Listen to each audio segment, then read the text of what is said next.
Good morning. মই এতিয়া যুদ্ধত যাম। যুদ্ধত আপোনালোকক দেখুৱাই থাকিম। সেইফালে আহি গ'লোঁ ব্ৰইলাৰ ফাৰ্মত যুদ্ধ কৰি গ'লোঁ। যুদ্ধ কৰি আছোঁ হোৱাই নাই, গম পাইছেনে? অকলশৰীয়া এইবাৰ তাকেহে মালিকে কৈছে যে এইবাৰ মুৰ্গী বৰ সোনকালে ডাঙৰ হৈছে বুলি কৈছে। আপোনালোককতো পূৰা ভিডিঅ'কেইটা মই সদায় দিয়ে থাকোঁ, হ'লেও আৰু মালিকে কৈছে যে এইবাৰ ইমান সোনকালে কেলৈ মুৰ্গীটো ডাঙৰ হৈছে বুলি কৈছে।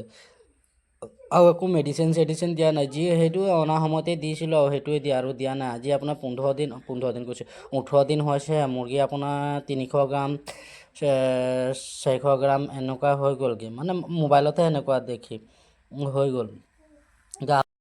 এইফালে পুৰি মিক্স কৰি হৈ গ'ল। তাৰপাছত আহিলোঁ পানী টিংকে ধুবলৈ। অকলশৰীয়া মানুহ বহুত দিগদাৰ আছে। ৱাইফটো মানে ৰাতিপুৱা হেৰি কৰিব নোৱাৰে, কাৰণ কেলৈ বেটাকে ইয়াতে স্কুল